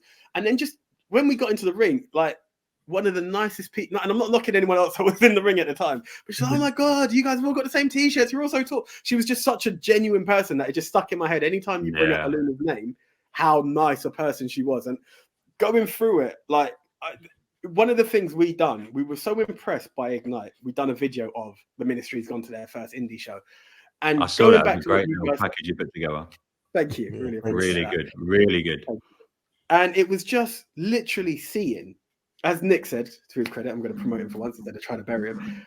There are so many talents in the UK, and it's just a matter of being seen. And what you guys are doing are helping them to be seen. Just going through what you were saying, Adam, of the opponents that some of them are taking on now, and you can just see it going to that next level. Got to credit you guys because they deserve to be there.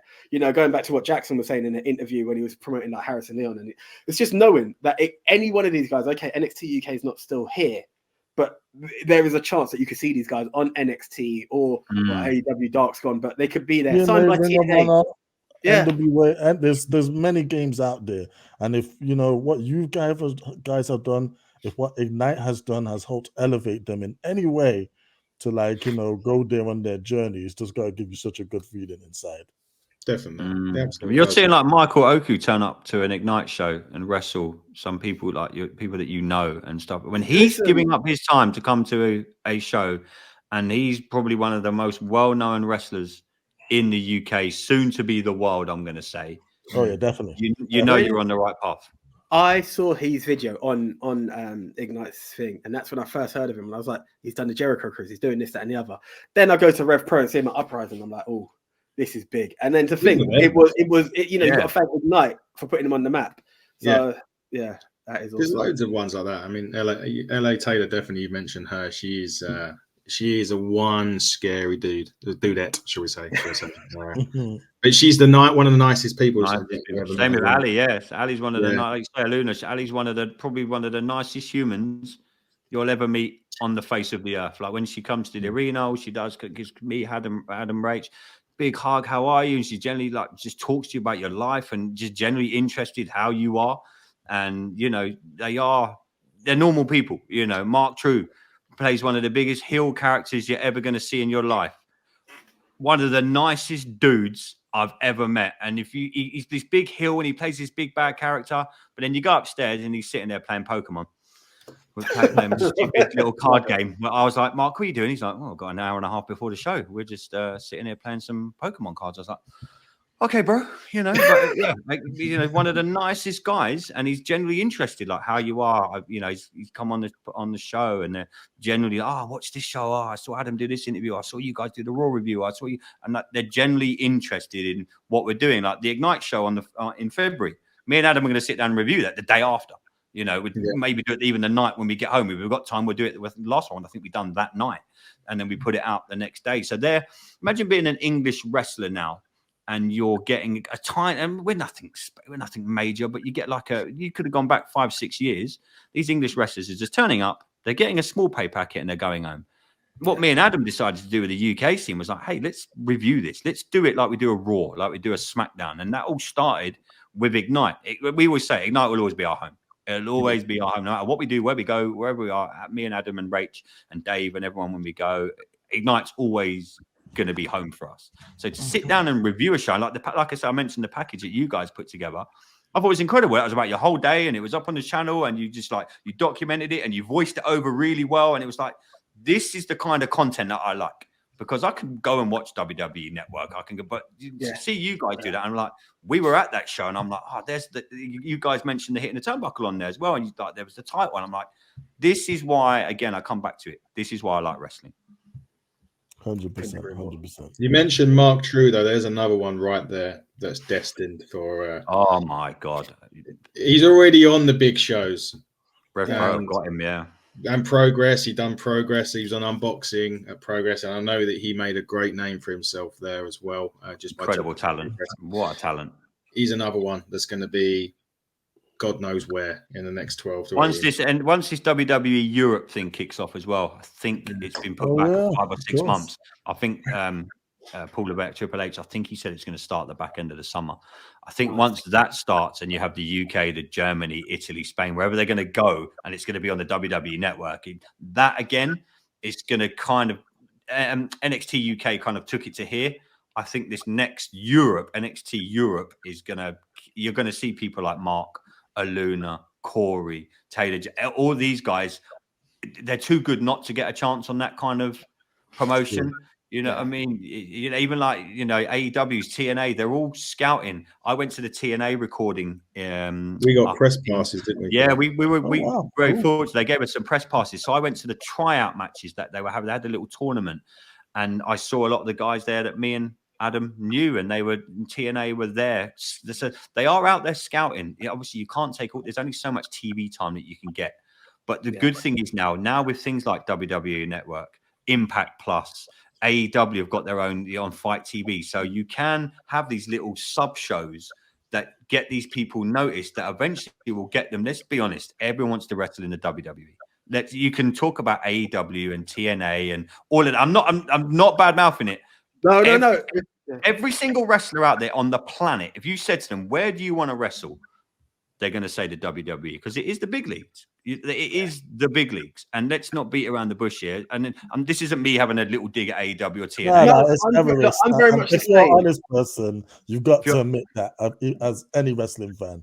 I'm very much the same. The reason I started to giggle was because, and don't get me wrong, because as you can see, NWO inspired. I still respect the Bullet Club and everything, but I do laugh at Omega and the Bucks when they're like, "No, we'll never do it," and I'm like, it's only got to be a matter of time. The only thing that makes me say you're scared not to, you won't do it is because you're scared they won't use you the way you've been used elsewhere. Even Sting, for all his time in WCW, had to do a match in WWE. And I'm not knocking them. I respect the hell out of everything everyone's done, but I agree with you 100%.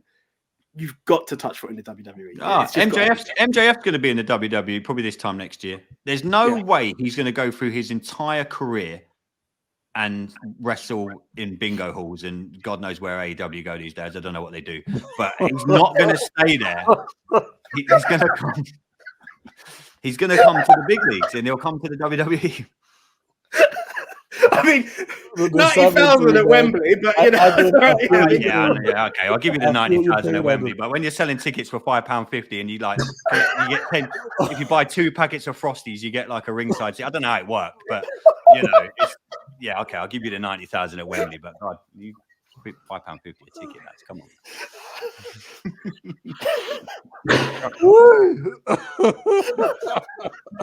This is why I love wrestling fans, man.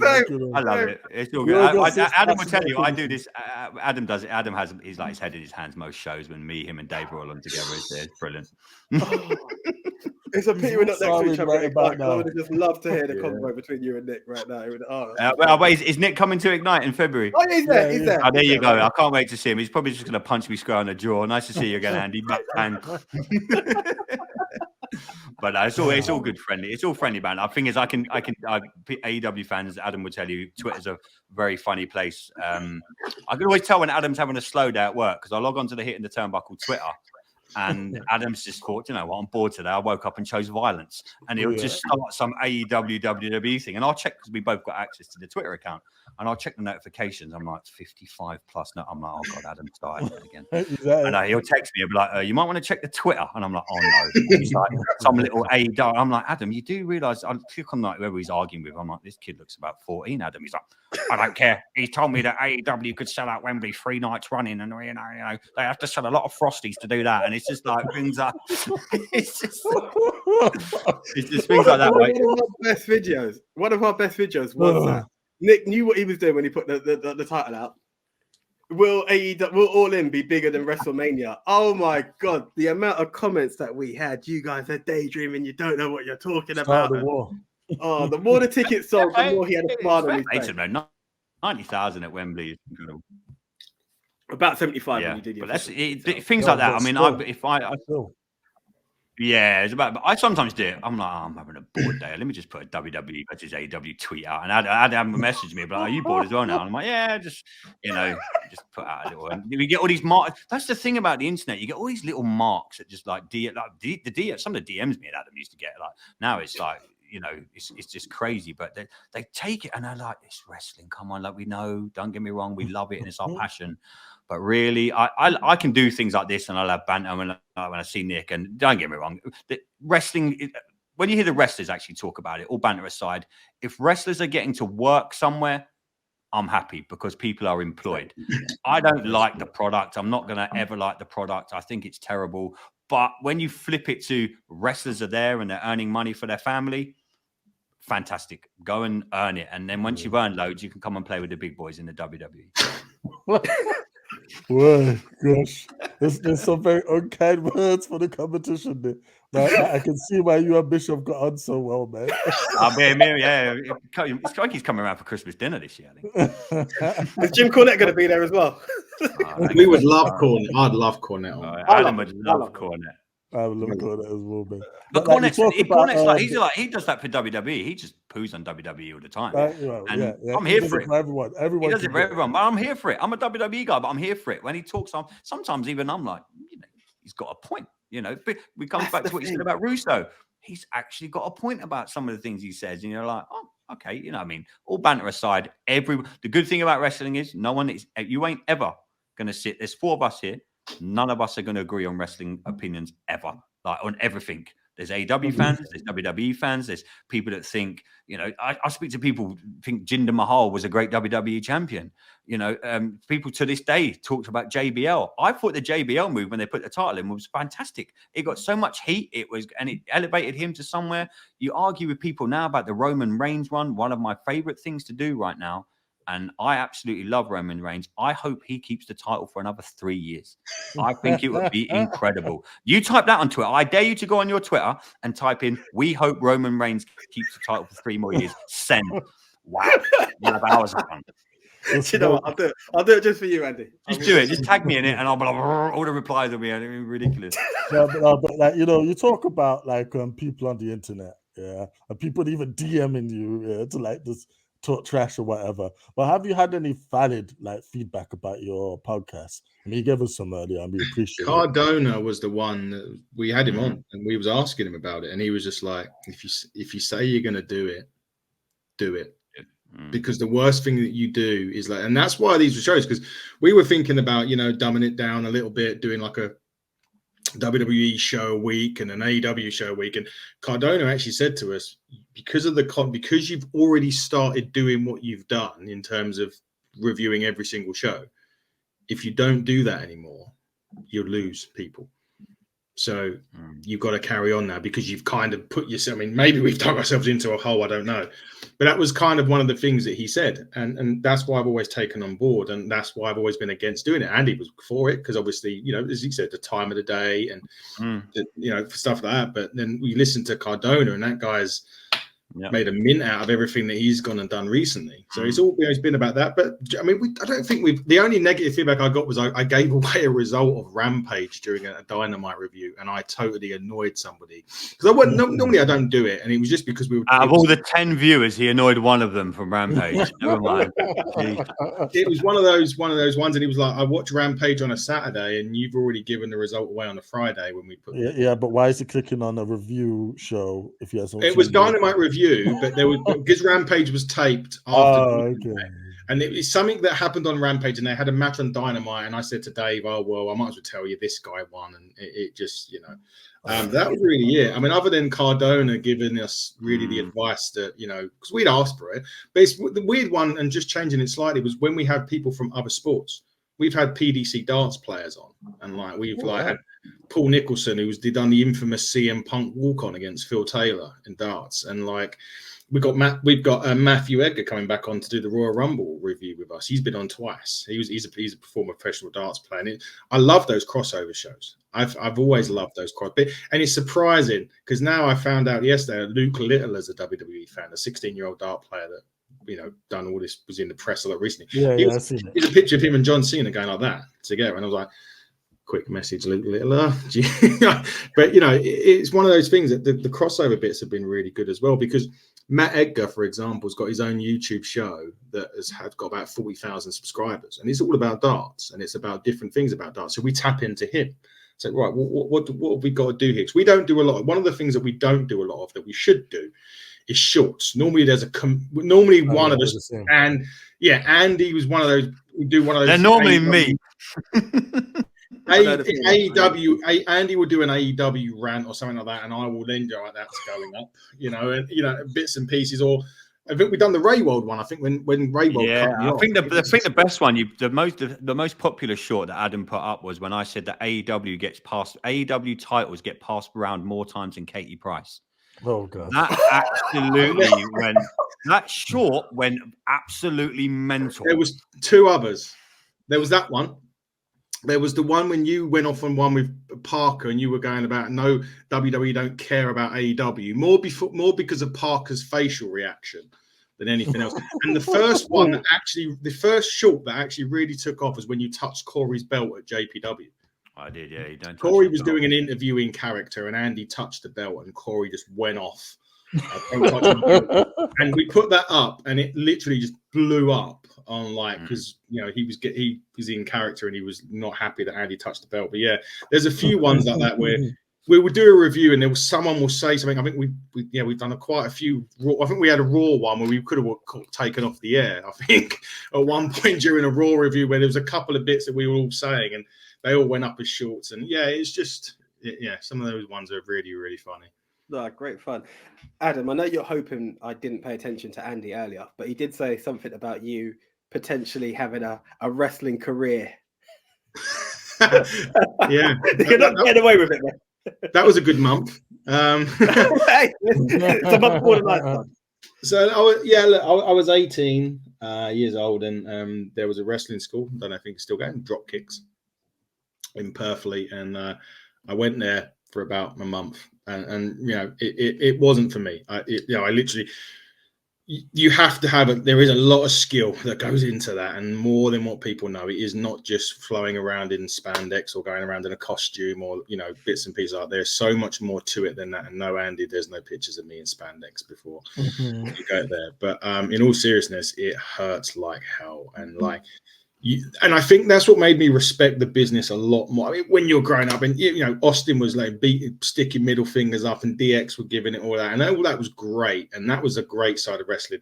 What you don't see is the stuff that goes on behind that curtain, and we get a view of it at Ignite and stuff like that. But when I was 18, I went to this show.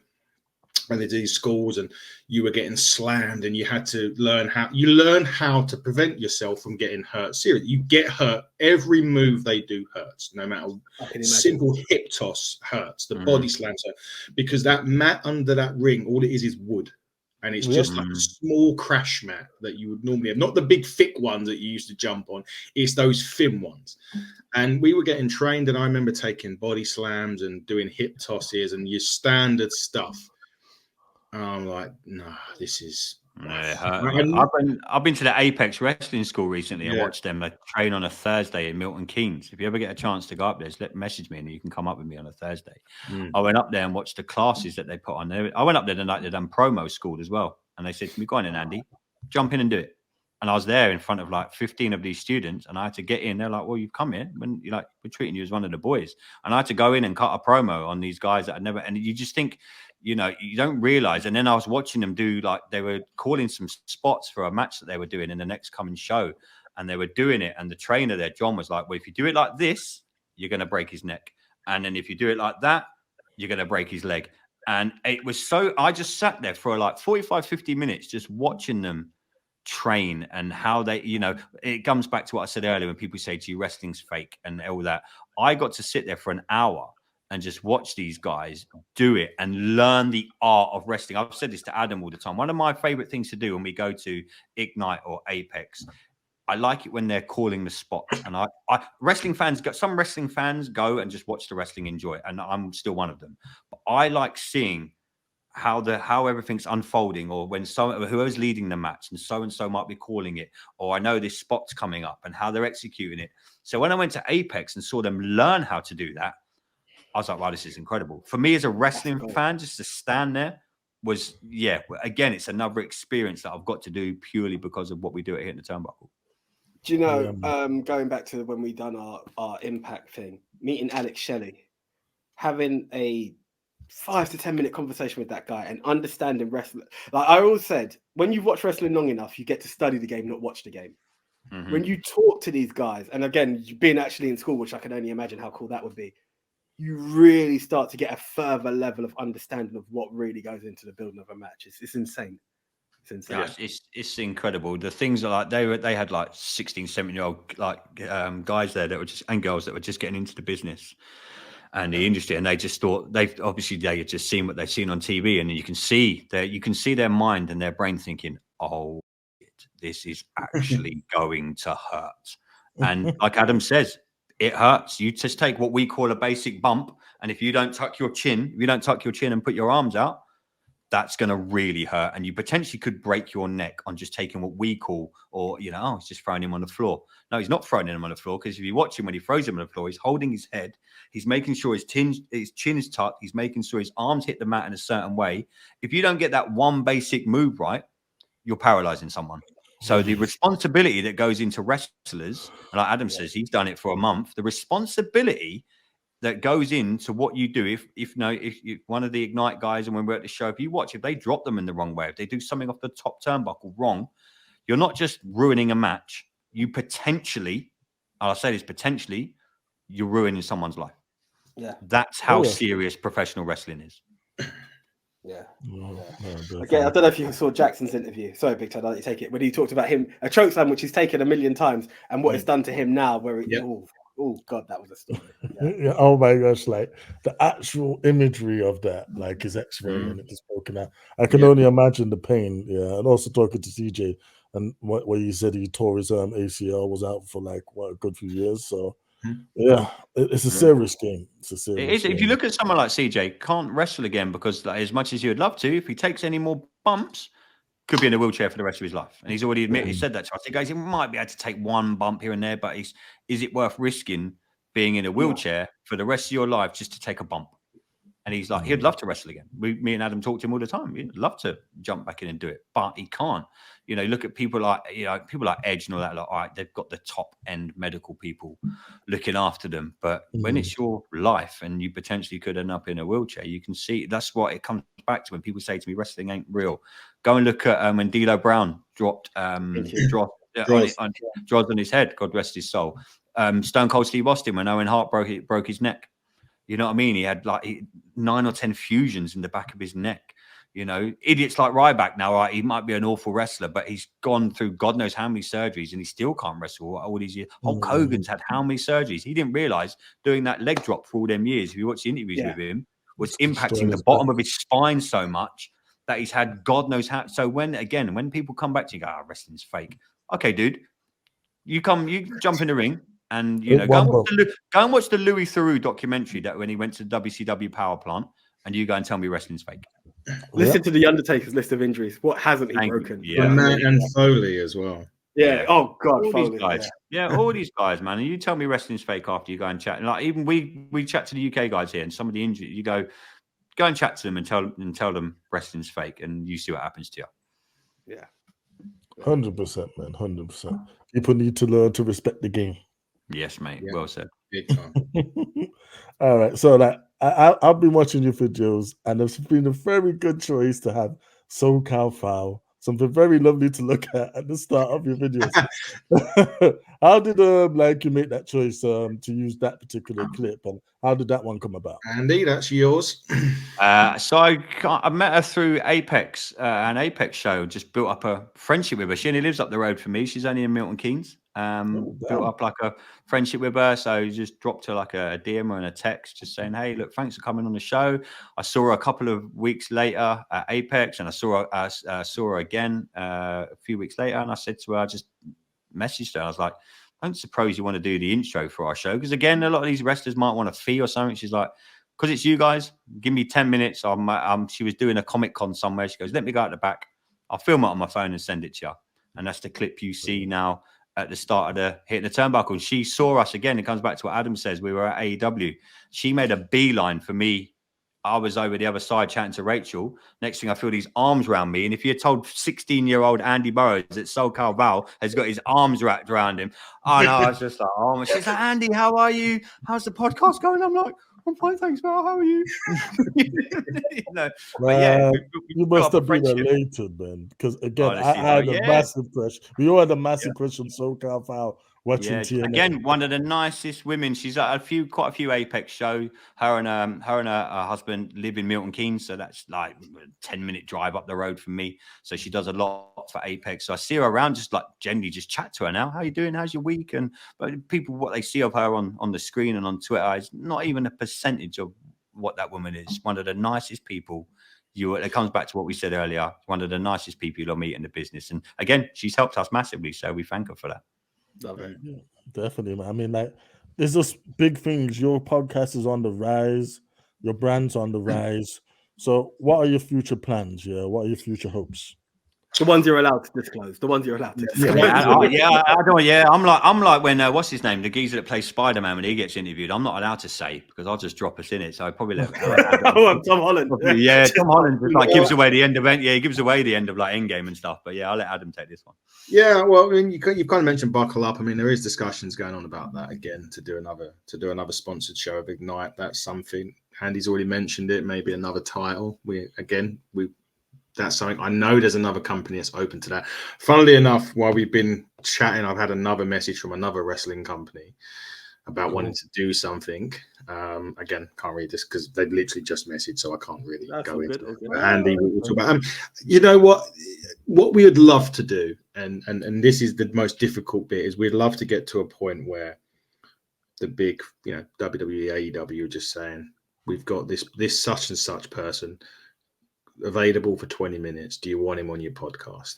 That would be, for us, like the best. If we could go, and it's not because we don't want to do British, we'll carry on promoting British wrestling all day long. We'll attend the shows that we can attend. We will promote the hell out of British wrestling. But if we ever got to a stage where the WWE or someone just said, here's Tozawa for 20 minutes, that for me, them calling you, not you calling them, in it. I know what you mean. Exactly that. If they just said to us, "Here's a list, we want you to interview X, Y, and Z for 20 minutes," that would be. Even TNA, we're very close with TNA. We've got a relationship with TNA already. Something could happen with that, hopefully, and that could be. We know we know the UK side of the TNA guys as well, so that's something potentially there that could happen. But realistically, it's just keep showing love to the British wrestling, attending shows, getting more eyes on their products, getting more eyes on our products, and doing more things with them. And hopefully one day, who knows, we may see a Seth Rollins pop up on our channel with any luck. Maybe, just maybe. But Andy, you can add to that if you want, mate. You can now talk. Yeah, no, I'm just the same. For a podcast, it just started. Me and my friend, I was just sitting in my bedroom, and it was just like, let's just do a wrestling podcast. Just to where we've got to now is incredible. Like I say, and I say this to him all the time, since Adam's come on, he's taken our show on leaps and bounds. As is Dave, as of everyone, you know, we are a team. We're very fortunate with what we do. We've got Rachel, who does our Instagram, literally unsung hero of Hitting the Turnbuckle. You know, she does all our content at live shows while me and Adam are just dossing around chatting to wrestlers. Rachel's backstage. She's selling raffle tickets. She's putting chairs out. She's filming all the Instagram stuff that you see. So unsung hero for us. Very, very fortunate to have a great team of something that just me and Parker thought, you know, would start, and just as fans, just take it as far as we can go, really. Just keep doing what we're doing. This time and we'll look back in another year and be like, right, this year we've done this. I mean, we've already added a women's title last weekend. Very keen to go down that avenue. Me and Adam have already been speaking about certain titles that we might want to do and who we want to do them with. My aim is to see the Hitting the Turnbuckle Championship on a huge promotion, absolutely huge promotion. For me, that would be incredible, just to see how far